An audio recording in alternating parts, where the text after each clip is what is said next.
Welcome everybody to what is this? Feel it or fuck it? That's what it is. I think it's Monday morning. We know it's Monday. I think we know it's Monday. My wife might not know it's Monday, but I know it's Monday. She's too busy building stuff. But listen, we got a jam-packed show today. Obviously, it's Black Monday, so we're gonna have lots of conversations about some of that stuff. But first, we're gonna have a little RSP contest. Courtesy of Devin Knotts, a football guys, who was gracious enough to say, hey, we need to spread the word a little bit, so I'm going to buy some subscriptions, and you can give them away. So if you have never gotten an RSP before, or you've gotten one but you'd like to get a deal on it, this is what we're going to be doing next week. Bob is going to be on the road next week. So unavailable. So as Bob likes to joke, he has this. We're gonna go behind the scenes here, and we'll joke and say that Bob has this irrational fear that somehow we're gonna find someone to replace the irreplaceable Bob Harris. So I play into this jokingly for a while with him because he does have this irrational fear, but it's never happening. Many irrational fears. It's never happening. I might be doing it graveside with you one day, and people will just think I've completely lost my mind. Probably one day soon. Probably not. But I would say, this is what we're gonna do. Email me, Matt Waldman RSP @gmail.com, and suggest to me who you want on next Monday for Feel It or Fuck It, and give me the best question we should ask them. Do not include any football guys. Not because I don't like football guys. I love football guys. We love football guys. I'm not discontented at all. But, they're having their retreat. I think it's coming up soon. I think that's where I'm going. That's where you're going. See, I just can't make it. So they're not going to be available. But, any non-football guy guest that you would want to have on, suggest them. And if I can get them on the air and you have the best question for them that I end up using, I'll give you a free RSP pre-draft, post-draft package. That's usually available for $21.95. Probably worth about. I got some people tell me that they pay hundreds for it, but I know that there's a little hyperbole for that. But we'll talk a little more about the RSP. Let's get started though. Bob, can a new coach succeed in Jacksonville with Trent Baalke staying in place? Will a new coach want to succeed in Jacksonville with Trent Baalke in place? That seemed to be an issue last time. He's got a year remaining on his contract. I don't know what shot. And it's possible a new coach will come in and say no.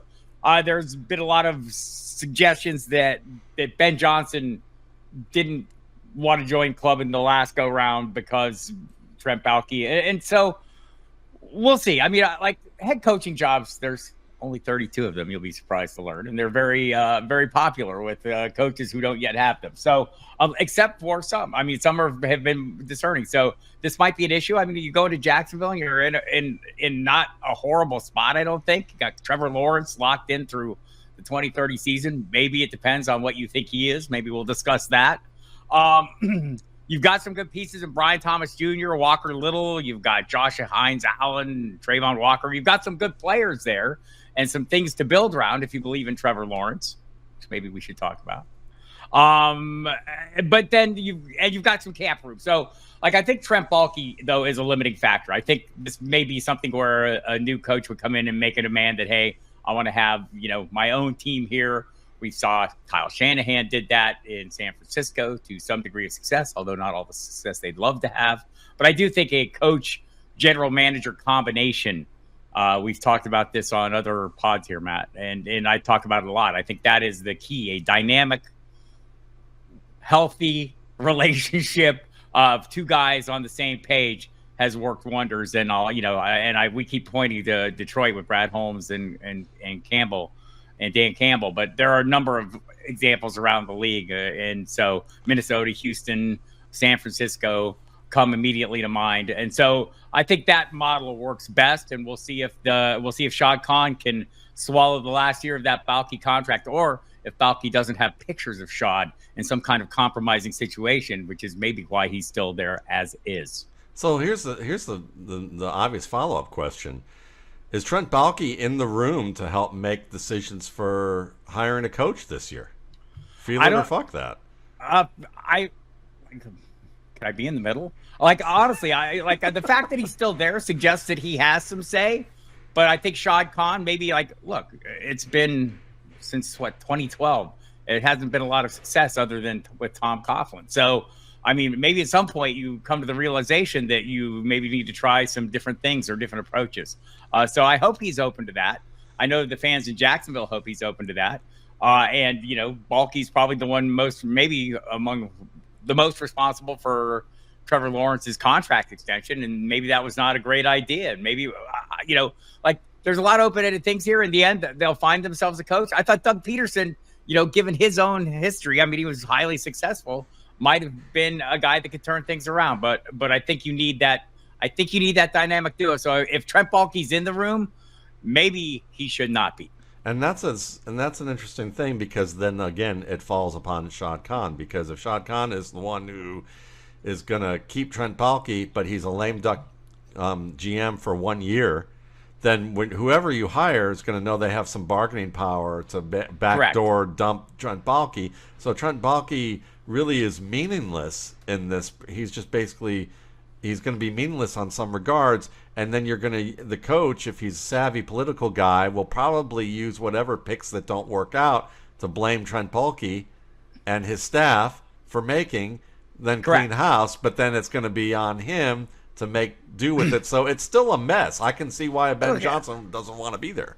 And some people could argue, I mean, some of the players that they added, and, you know, did they make sense? Gabe Davis? No, probably didn't make sense to give Gabe Davis a contract they gave him. Eric Armstead as well, some might argue, was not a good acquisition. So I think, to me, that's the most confounding part of this firing. Not that, you know, anyone is surprised at all. We've been talking about Doug Peterson likely getting the hook for quite some time, but the fact that it wasn't a clean sweep and that Trent Baalke didn't go, I can tell you, working with someone who works in the building in Jacksonville, Mike Dempsey, my co-host on Sirius, who covers that team on a daily basis, I think he would, you know, I think not only is it a widely held perception around the NFL, it's 100% a widely felt sentiment with the local fans. Yeah, without a doubt. So, I mean, I think really, yes, a new coach can succeed, but that new coach is going to have a force of personality that can really manage 2 levels above in order to succeed. And he's going to have probably some level of experience dealing with this stuff. So, you know, Mike Vrabel would be a great candidate for them, except that he's probably going to be a great candidate somewhere else. So I think he's going to have his choice of places, and I don't think Jacksonville is going to be high on his list. We'll find out. Yeah, we're going to find out. Yeah, well, you mentioned Trevor Lawrence. You know, one of my contacts who's worked with guys in the league says that Trevor Lawrence is kind of a different dude, and you know, he didn't mean that. He just basically meant that in the bro code of the NFL, he's not one. He doesn't fit. He's kind of a square peg in a round hole in that regard. But he's got a lot of ability. We've certainly seen moments of that ability, but we haven't seen him put it all together for a season. Now, there's lots of mitigating factors for that. So, what do you think? What is Trevor Lawrence? Is he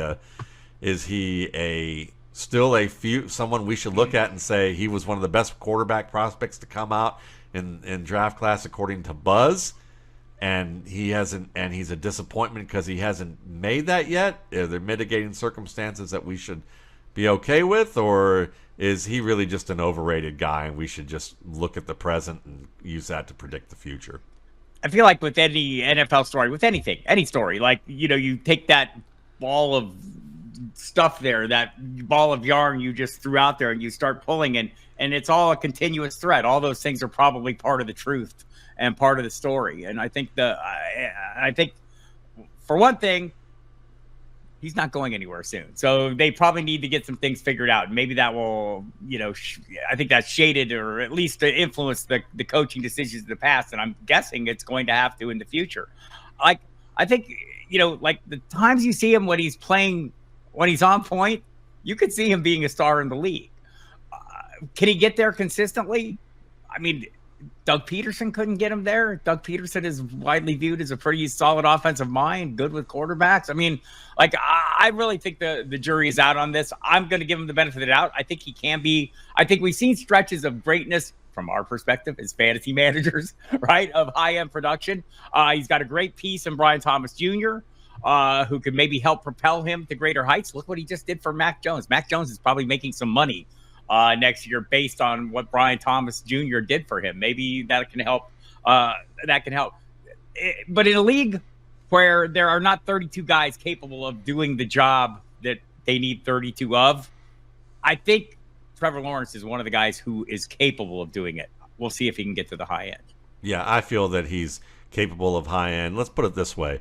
If you're equating Trevor Lawrence with Daniel Jones, or let's see, who else? Oh, David Carr. I would say if you're equating with quarterbacks like that, you've missed the boat on Trevor Lawrence. He has way more upside than those guys, and he's dealt with just as bad situations, I would argue. I would say Geno Smith.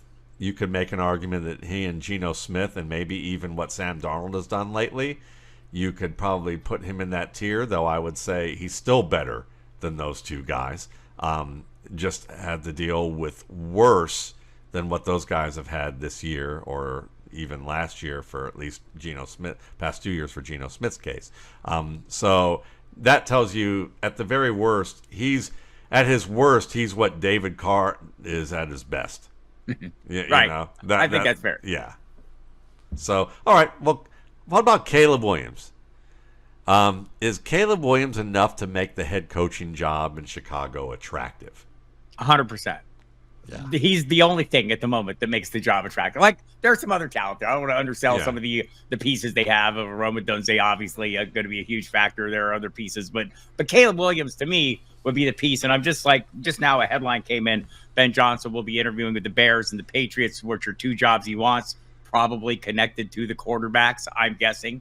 Also, a previous headline, moments before that, like, they're pouring in fast and furious, people. It's that day. Ben Johnson will be selective in considering head coaching offers, values alignment with front office. So, you know, they're the messages Ryan are out polar there. opposite, yeah. Right. They're being set out there. So, and by the way, in Chicago, Ryan Poles, there's is he going to be on the page with him? And in New England, it would be Elliott Wolf, right? So we'll see. But I do think Caleb Williams, just to put the fine point on it, feel it. If I was a head coaching candidate and you realize that having a quarterback in this league is probably the most important aspect of the job, then yes, Caleb Williams, fucking feel it. Yeah, listen, I told people in the 2024 RSP last year that if there was a quarterback in this class who would be able to survive the onslaught of being on a bad team as a starter with just poor overall franchise to try and wreck him and still survive it, it would be him.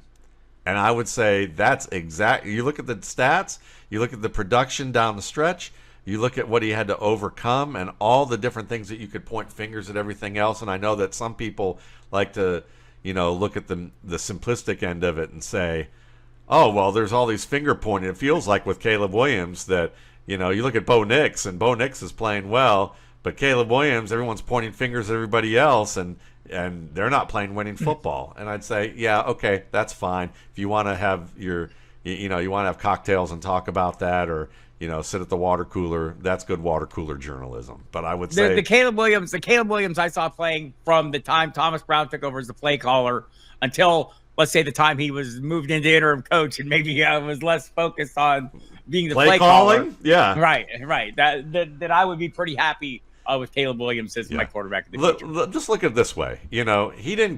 He's not playing for the Bears. He got thrown into a pit of bears with no protection. And he seemed to survive that mauling. I would say, yeah, they're 1,000%. Gerard Mayo, though, was he in a no-win situation with the Patriots? Yes. You're following Bill Belichick, which even a down Bill Belichick, you're following a legendary coach, right? and you're an unproven commodity. You have a rookie quarterback coming in, and you had nothing else around you. He was doomed from the start. And I would blame the Crafts, the same people who are responsible for firing him. I talked to Tom King from the Nashua Telegraph yesterday morning. We were asking him about this. And his thought was, if Jared Mayo was fired, this was before the game, if Jared Mayo was fired, it was because Jonathan Kraft won the argument with Robert Kraft, who would probably have preferred to be patient and stick with him. If you read the statement afterwards, Robert Kraft, talked about wanting to be patient, but also, his fiduciary obligation to the fan base. And I think in the end, that's it. I don't know. I know a lot of people think Mike Vrabel to there is a slam dunk. I don't know that it is, especially if Ben Johnson's interested. I think, again, Drake Maye makes this job very appealing. What I saw of Drake Maye, and I know, you had questions, I believe, about him coming in. Sure. But he was he's a startable prospect. Right. Yeah. Right.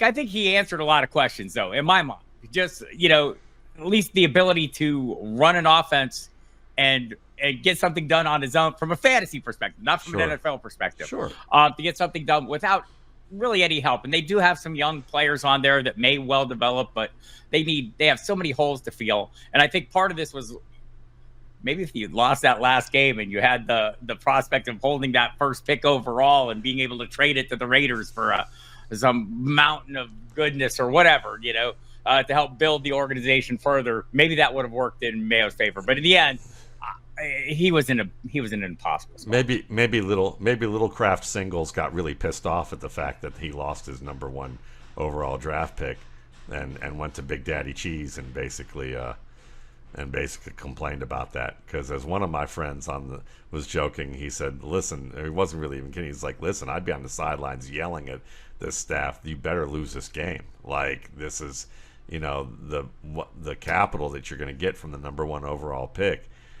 Why are you even trying to compete in this game? I could see why people in the front office are going to have that rationale and feel that way. I think Mayo was an excellent linebacker too. He was certainly a fun player. He'll have a long career. Yeah, he will as a position coach. But I think one thing that he probably will have to learn in the reality of the NFL, as unfortunate as it is the optics. Kind of like how Richardson had to learn this fall that you can't just take yourself out of the game as a quarterback, even if you're doing stuff that no other quarterbacks are doing. Jared Mayo can't say we're soft. He can't say that Drake Maye outplayed Jacoby Brissett, but we're gonna go ahead and start Jacoby Brissett. You've got, even if you have a modicum of intelligence that can listen to that statement in the summer and go, yeah, he outplayed him in the preseason, but the regular season is a completely different animal. But the reporters they're not gonna take that part of the equation. They're just gonna say he outplayed him in the preseason. So, and think that that's enough of a headline. So he's got to learn that stuff so that he doesn't get bitten. And he's got to make sure that he understands the politics between the players, the front office, and the fans. And I think the rest of it, how well they played or didn't play, the fact that he called him soft, and then then Daddy Bill Belichick went off on him in the media for doing that. That's probably part of it as well. And it's not like Bill Belichick isn't butthurt from being let go of the Patriots, with that mutual decision. So that was easy. Probably so. That was probably easy prey for him to be able to jump on that. So, yeah, and Drake Maye, you're right. He is enough to make it attractive. He's played well. He's been able to handle a lot of pressure and move around the pocket. And while I don't think he played as well as Caleb Williams, or he played as well as a couple of the other rookies at this stage, he didn't play poorly. He has some things to work out in terms of certain reads and certain things that he should be looking for on a consistent basis. But I would say that the placement and the accuracy needs to get a little bit better too. But there were some big time plays. You can see the promise there with his game. There's good reason to believe that it can get better and that he could join the other quarterbacks in this class like Nix and Daniels. And I would even argue what we saw, at least early on, from Penix and Williams and say this was one of the better draft classes we've seen from quarterbacks. So will the Saints' salary cap issues make potential candidates think twice? No. No. They will dive in. It's a mess, though. Just, to be clear, they're not in a good spot, right? They have, I wanted to say, I'm looking for the numbers. It's ridiculous. It's, they've been pushing back into win now every year for a number of years. And at some point, they're going to have to pay the piper. And the next coach might not, be able to make changes. I think Mickey Loomis there, I think he'll stick around, and he's a veteran. That's a kind way to say it. He's quite old man who's been doing this quite a long time, like myself, doing what I'm doing. I think this organization wants to be conservative. So I imagine Loomis sticks around. They value continuity. Sean Payton was there a very long time. And so I think they would like to find somebody they can get in there and build with, but it's going to be a long-term process. But no, two things. Salary cap goes up every year. The NFL, you'll be surprised to learn, is making more money. And every year, everyone out in the media and the talking head world sits around and frets about salary cap issues, yet every team managed to get every player they want, and everyone's super happy in the end. And I don't think, the cap matters, but it doesn't matter as much as the media would like us to think it does. Yeah, I can see that. Okay, so let's go up north. Should the Jets go back to playing footsie with Rex Ryan as their next head coach? Well, they already are. I mean, he thinks he's already got the job. They want to talk to other people. I just saw the list. There are lists of names floating past me while we're talking so fast that I can't keep up with it. But the Jets one of them was Arthur Smith. I will tell you that. Jets fans, breathe. Get out your paper bags. Breathe. It's going to be okay. The run game will be good.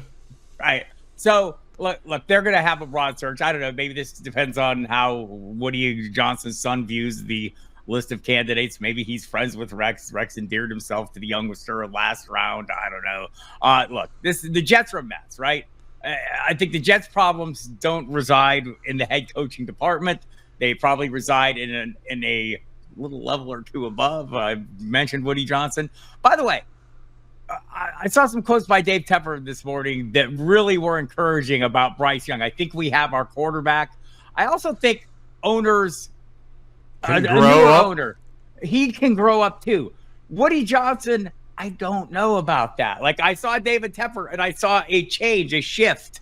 Yeah. I don't see any of that. I see no sign of that with Woody Johnson. What you did see when Christopher Johnson was in charge while Woody was off being a diplomat in London or whatever, the ambassador in London, was the team ran at a little lower key level, maybe. And I think that kind of hints at what the real problem is here. It's more ownership than coach. They'll have no problem getting a coach.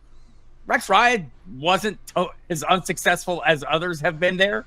So I don't know if it'd be a great thing or a bad thing, or it would certainly be interesting from our perspective. In the end, I'm feeling anything that makes life a little more interesting. Let's go, Rex. I think the thing about Rex is that he's been around the block enough, and he's also done enough with the media and media savviness that he's probably not afraid to push back at dumb general dumb executive decisions, and be influential on that level, and maybe also know how to babysit a little bit with those types of things. So it might not be a bad thing. I don't think it's going to be a great thing, but by Jet standards, I mean, if they go 7-10 or 8-9, that might be a good season for them. So have we seen the last of Aaron Rodgers then in the NFL? I think it's entirely possible. Go out on a high note, had a 4-touchdown game, hit all kinds of milestones, the 500 touchdown, all those things, and also, he's locked in for Hall of Fame status. Maybe he wants to play another year. I've been joking all along. The former Packers career arc usually ends up in Minnesota, right? Maybe the follow the Farvian path. And Sam Darnold, like Vikings, if you have any sense, you'll franchise Sam Darnold. You'll have 2 great quarterbacks next year that you can play with. And again, one of those situations where you talk about the coach and the GM, Kwesi Adolfo-Mensah, and Kevin O'Connell. you seem to have a combination there that's working well together and has something going on. I hope the little talk that teams are interested in trading for Kevin O'Connell. The Vikings have said no, but I think and Rodgers I don't think is going to end up there, but it would have to be something interesting for him. He's suggested that he would be willing to help mentor or be a bridge for a young quarterback. I think that's where he's at right now in his career arc, if there is one. But if you were making me put money down on it right now, I think we've seen the last of it. I don't think so. I'm gonna say the Saints or the Raiders may take a shot at him. The Raiders could, yeah, for sure. There are teams that need bridges for sure. Yeah, and I know the Saints don't have a lot going on with salary cap, but maybe if he's looking to be able to play at the end here, and maybe they want to dump David Carr, maybe that would be a possibility there that they could look into that. Chris Olave to me was the superior player to Garrett Wilson, so they might actually get on the same page a little bit earlier. But we'll see. I think you're probably right that the Raiders are probably the best bet of those two. All right, so they might be looking at injury too. I mean, if Matt Stafford falls over and breaks his back again, we might, Sean McVay may come calling at that point because of the loaded weapons they have in there and win now mode anyhow. Let's see. Did the Colts do the right thing by keeping Shane Steichen and Chris Ballard? According to the texts I received from Colts fans this morning that I've known for many years, no. Chris Ballard needs to go. Also, Pat McAfee needs to shut the fuck up about his bad-mouthing Jonathan Taylor. This from Colts fans, not me, people. I'm not a Colts fan. He bad-mouthed Jonathan Taylor? I think he questioned his leadership. I think McAfee's out there stirring the pot a little bit. But in general, I can see the argument for Ballard. It's been 8 years, and in one of the easiest or least most the easiest lane to get to the playoffs, and they don't make it there very often. But I think the argument for keeping Shane Steichen is you drafted Anthony Richardson with a vision in mind, and Shane Steichen was a part of that vision. Sticking with that for another year makes sense to me if you're a patient organization. Am I surprised Jim Irsay is that patient? Maybe a little bit. Maybe not. Maybe he was all in on this. Maybe he's been more of a driving force in the whole Richardson thing than we know. Maybe he wants to establish something long-term that's going to be great, and he's sold on that notion. I kind of am. I was sold on it by Matt Waldman a little bit.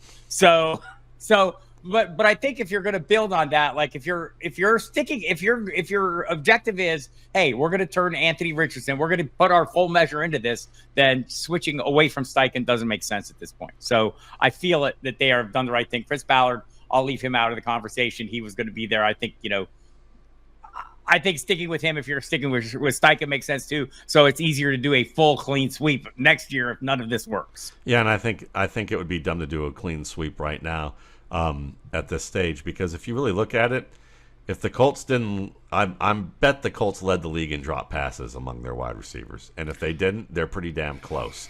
So if the Colts receivers actually caught footballs, this might be a playoff team, even with the defense not playing well. They might have they probably would have usurped the Houston Texans, whose offensive line was awful this year too, and with all the injuries that they had. So I think that really what needs to happen is continued development for Anthony Richardson and continued work in that level. So why are you going to get rid of people and change the entire vision right now when you're in the middle of it? And I remember when Chris Ballard was seen as the darling GM of the league, sure. So he's been through some hard times, right? Like the Andrew Luck situation. I mean, you're caught off guard. I mean, there have been a lot of circumstances. I'm not here in the business of making excuses for Chris Ballard, but I have been impressed with the way he's handled some adversity. And part of that whole adversity thing is his owner working for Jim Irsay, right? Yeah. So, yeah, exactly. So, I mean, listen, I think that it was a wise decision, even though the criticism is going to be there and the fans are going to be unhappy. Fans are notably reactive. That's just what fans do. And I'd say that this was probably the smarter choice to try and make the best of Anthony Richardson there. I don't know if Steichen is the right coach to develop Anthony Richardson, but I do know that that Steichen is probably the keeping the continuity is worthwhile, and then adding somebody to the mix and getting receivers who can catch the football again would probably be worthwhile. In addition to what else? Shoring up your offensive line. There's things to fix, but like the things that why start over? You're right. 2 years in, I mean, like, you know, the argument for me for Stechen was he's done it with different kinds of quarterbacks. He was in on Justin Herbert's rookie season in Los Angeles. He was in on Jalen Hurts' development. So he has experience in that regard and calling plays for quarterbacks who both run and pass. And he had offensive lines in both those places. Correct. That is true also. Yeah. And receivers who could catch. So Ryan Grubb just got fired. I didn't see that one coming. Ooh, okay. Well, there we go. Seattle Seahawks offensive coordinator. Yeah, well, that's fascinating considering that everyone was excited about him coming into the year. All right, so did the Giants do the right thing by keeping Brian Daboll and Shoen? So as not being a fan, yes, continuity is better than not continuity. Giving the people you hired time to do the job you hired them to do. I get it. Everyone wants their team to go to the Super Bowl every single year. This just in. Only one team gets to win that every year. And it's a long, hard battle. And you look at the teams that have had long-term success over long periods of time, they seem to be teams that have find the right combination and go with the continuity. So I don't know if this is the right answer, but giving it another year to figure it out makes sense. I saw John Mara talking today. He said maybe Brian Daboll doesn't need to be the play caller, maybe needs to move some responsibilities off himself. But whatever the case, for me, stay the course. There comes a point where it's not good. Like I'm not going to argue with the decision to move on from Jared Mayo. I wouldn't argue against moving on from Daboll, but I totally understand why you'd want to stick with it if you're like a patient manager. I think Mara basically said it best.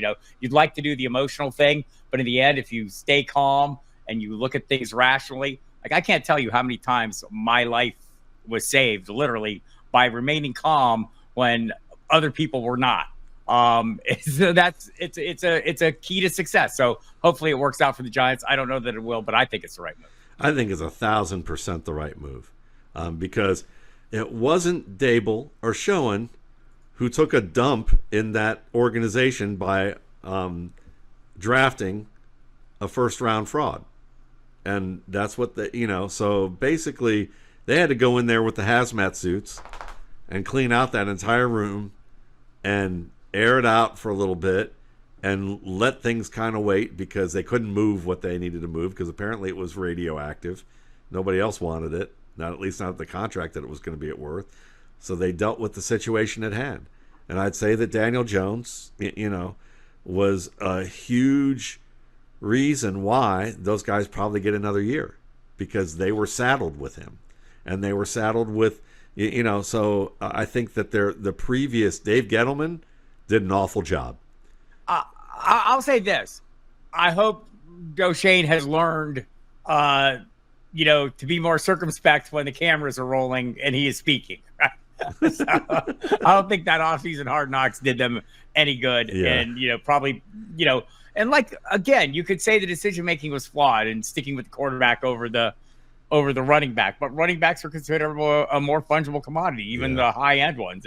And so, yes, the Eagles had great success with Saquon Barkley, greater success than the Giants would have. There are reasons for that beyond Saquon Barkley. Yeah. I think Matt mentioned offensive lines earlier. So I think five. I think there's 6 players if you add, or maybe 8 if you add the tight ends and Jalen Hurts to the equation. Yeah, for sure. It's a great point. I just think that Daniel Jones really sunk your organization, and these guys never got a chance to collaborate on what they want as their offensive vision. They were just managing. They were basically in cleanup mode the entire time and trying to do the best with somebody they were saddled with. So I like that. That Mara, did the right thing there. So did the Dolphins do the right thing, keeping McDaniel and Grier, especially with some comments we saw from one Tyreek Hill saying that the door's open for me. I'm on my way out. I want to play for a championship. I will say that McDaniel's comments immediately after that, before it was confirmed that he was remaining, are probably a good argument for him remaining. he said, I'm not going to put a lot of weight into the immediate post-game comments of a disappointed player in the moment. Right? So Exactly. wasn't ready to call anybody out. And honestly, Tyreek Hill, I think your contract is probably, you talked your way out of one place. I don't know if you're going to talk your way out of this place either. Yeah. The new contract you just talked your way into last year is going to make it hard for you to move on. And also play better. Just two things I would say. Heal up too. Heal up that wrist. Heal up and play better. Yeah. I think it was again, for the same reason with the Giants. If we're going to make that same argument, if I'm making that argument with the Giants, I could certainly make it for McDaniel. Look, the offense fell off. He needs to reinvigorate it. I thought he made adjustments in season. Not having your quarterback one for a period of time is tough. Not having a good backup in place is probably on Grier to some degree, but probably on 30 other GMs as well, because I don't know if there's enough of those guys to go around as it is. So yes, it was the right move, and I think Mike McDaniel will sit down and figure out. He seems to be a pretty smart offensive mind. I think some of the things that we've seen, some of the innovative approaches we've seen from him, he'll build on and innovate further, and we will benefit from it as fantasy managers. And I think that his innovative mind is great, but I would say this, as someone who was who has looked at Skylar Thompson and thought that he has a chance to become a competent quarterback in the NFL, and when I've watched how they've used game plans whenever they brought Skylar Thompson into the game, I honestly think, and especially even looking at Tyler Huntley, I honestly think that Mike McDaniel only trusts Tua. And Tua was the perfect guy for what he wanted.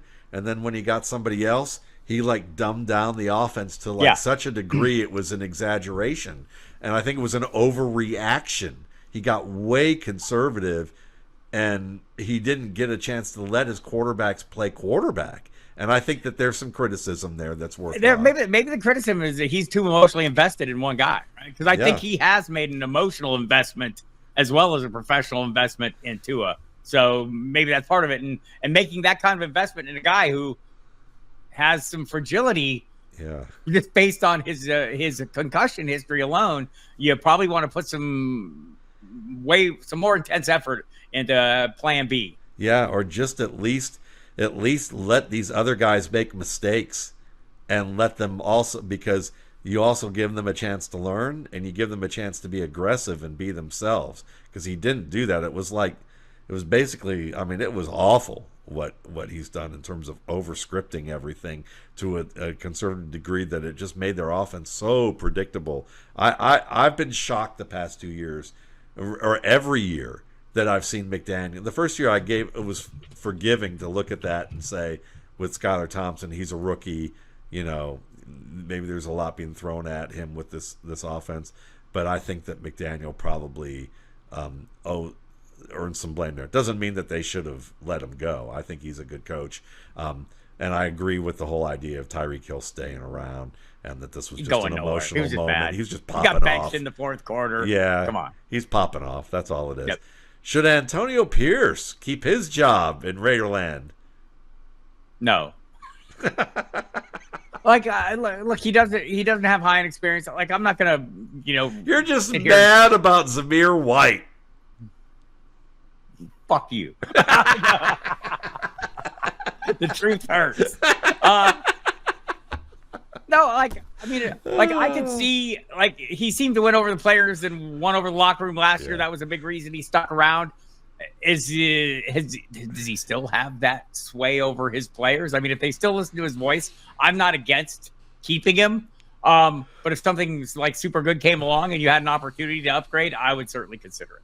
I'll say this: whoever's running the offense, the fact that they're running, whoever's running that offense, the Turners, with O'Connell, before the Turners even, but even after the Turners, O'Connell and Gardner Minshew did not fuck up Brock Bowers from breaking Mike Ditka's fantasy record and setting the all-time reception record for any rookie at any position. Let's give somebody a little credit there in addition to Brock Bowers. I give that credit to Brock Bowers. Well, I'd like to, but I would still say that Kyle Pitts had a pretty damn good first season, and what's happened since then? Trey McBride should be setting records like that, but he's saddled close to it. Yeah, but he's still being saddled with somebody else.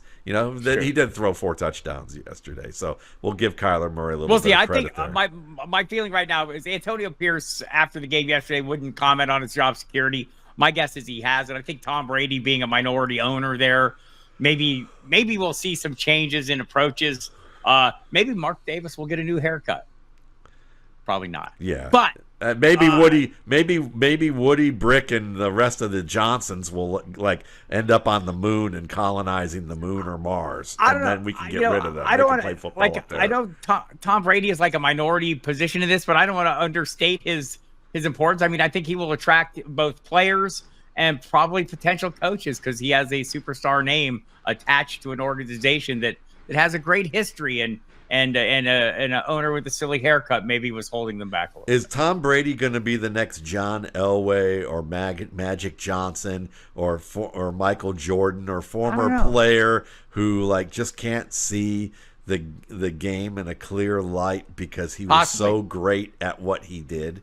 I would say I'm feeling that. I love Tom Brady the quarterback. I love Tom Brady the competitor. I'm not sure about Tom Brady as a coach yet. We'll see how that goes. All right, so Ben Johnson, we talked about him multiple times, and he is the hot candidate this year. Is he going to actually move on from the Lions? What is it going to be that they Super Bowl or bust, or is it like, well, what, we give it a couple of tries, whether I make it or not, I'm moving forward? I think this year is the year, right? Like, I think, you're at some point you take the chance of that running over. I heard he had some really strong requirements, both financially and in terms of control, which, like, if you're the hot commodity, why would you not try to leverage that? Also puts you on the hot seat from the minute you arrive, right? Like, maybe more's on you. I think he'll be selective this year. That's what all the reporting is, and it's possible he says no. But I think with some of the openings and some of the players involved in those openings, most notably Chicago and New England, where he has expressed interest, I think he'll interview with both those in the bye week for the Lions this week. I think the fact that he's taking interviews suggests that he is open to those possibilities. And so my feeling is he will move on. But would I be shocked if he doesn't? No. I completely agree with all those sentiments because I think he's looking at it the way Bill Walsh or Paul Brown or Don Shula or any great potential head coach who has a great mind for one aspect of the game should look at it, which is from the perspective of like, look, Josh McDaniel's an asshole and he had multiple opportunities and he fudged them up and people still wanted his ass. Correct. So if Ben Johnson has like half, has like, 0.75 more of the people skills, of Josh McDaniel, he's going to be a gem. So, which we don't know, by the way. We don't know. But that's the thing. I think he knows that the right ownership and GM probably makes a huge difference. He's seen what's going on there. And maybe he realized he's one of those few people who has the perspective of going, look, I'm ambitious, but my ambitions aren't what everyone else's are. Mine aren't to climb the ladder as fast as possible and get all the money and then deal with all the problems that I didn't realize that were coming. And now I'm not happy with what I'm doing. I'm not effective at what I'm doing. I don't have the tools to do what I need to do. And I'm screwed, and I'm just like the rest of these jabronis out here that we're going to be talking about every Black Monday for the next 20 years, whatever long we're doing it. I think he's looking at this and going, how do I get where I want to go? And if I don't get there this year, I'm still in a great spot. Why would I leave that? Why would I leave that? Let me stay where I am and continue to do well and be ambitious about winning and being a part of winning as opposed to just saying I'm a part of winning so that I can get my house like, Cliff Kingsbury and, keep jumping, and hopefully I land in a situation where the players make me look better than I really am. Oh, I'm sorry, Washington Commanders, folks. It's probably not that bad. But you know what I'm saying. So I think Ben Johnson you're right. I think what you're saying is the momentum is built to the point. He's learned a lot. In the initial round 2 years ago, there's talk that he didn't interview all that well. You learn from that. You build on that. You have a better idea of what you're getting into each year, a better idea of what you want to hear, as opposed, as much as what they want to hear. Yeah. And so I think probably the momentum is built to that point. Yeah, and the better your offense is, the less fires you have to put out, the more you can watch what's going on around your organization and learn from it. Correct. So I think that's part of the help too. Which I don't think Aaron Glenn's in that spot. I mean, the Detroit Lions defense has played pretty well for the talent level that it has, but it's not a great unit. Aaron Glenn was a terrific cornerback. He used to have to guard all those Dan Marino receivers that would come through and play pretty damn well against them. But is he, on the potential head coaching list? Is he someone that should be high on that list? I'm seeing that he has 3 interviews coming, one with the Saints, which makes perfect sense. Look, what do people remember, Matt? People remember the last thing they saw. The last thing they saw was last night. Whether you want to give credit to Eric Glenn or this Robertson character who single-handedly demolished Justin Jefferson. Oh, Louisiana Tech? Yeah. Yeah. Whatever the case, I think he had been gaining a little steam. I've heard reports of Tony Pauline, who we both know, kind of a draft analyst guy, has been around New Orleans, was for the Sugar Bowl, said a lot of sources there told him that, Aaron Glenn was pretty much who they would be targeting. It makes sense, his ties to the organization, but other teams have been interested as well. And I think teams will be interested in, a unit that had some success despite some huge adversity, right? They didn't have personnel. They had a lot of injuries, etc. He is, I want to say, on the Jets list. I have the full Jets list. I have the Mike Vrabel interviewed, Ron Rivera interviewed, Rex Ryan, Brian Flores, Josh McCown, Joe Brady, Matt Nagy, Arthur Smith, Brian Greasy, Aaron Glenn, Vance Joseph, and Bobby Slowick. Brian Greasy. There's your list. Wow. Well, Jets listen. fans. Yeah. I mean, I think Aaron Glenn is... I don't know enough about him as a coach. I can tell you what I saw with the Lions defense in it, and I would say that he's probably done more with less than some coaches, and that's great. But when you also have a team that can run the football and you have a good quarterback and and the offense is humming along, it does make your job a little bit easier as a defensive guy. I wonder... I worry that guys like Aaron Glenn will probably be performative interviews that are just part of the Rooney Rule, and that we see a lot of that Rooney Rule playing out in a bad fashion. So I kind of look at that as, I feel like it becomes more performative than it is on merit, and a lot of that doesn't even. And I would add in the fact that even regardless of the Rooney Rule, that would happen with all sorts of candidates, just because of the way that NFL owners are. If half of them are in the league are like Woody Johnson or like the Browns owner or like Mark Davis, then you just wonder about their decision making in total. Not even if we're going to isolate it to one aspect of it that the Rooney Rule covers. So I don't know. Aaron Glenn, I think, is going to have to prove himself a little bit more. And if he gets hired quickly, it'll be interesting to see how he is overall as a beyond just the defensive side of the football. Great player, that's for sure. So there we have it. Bob Harris, he's going to be out next week, so we got to figure out who we're going to put on the hot seat for Feel It or Fuck It next week. So email me. Wally Pip me. Yep, Matt Waldman RSP at gmail.com, and give me your non-football guy suggestion. Because, see, that's the other thing. If we Wally pipped Bob with another football guy, Bob would kick his ass, okay? I'm just telling you. I'm just telling you that's probably what would happen. So we need to keep Bob's job at football guys. We need to find somebody non-football guys so that at least they can run and hide, when this happens. So suggest the person. And give me a question, and if it's the best question, and I can get the person as well, and then I will, I'll reward you with a RSP subscription to the pre-draft, post-draft, courtesy of Devin Knotts at Football Guys, who was gracious enough to sponsor this promotion.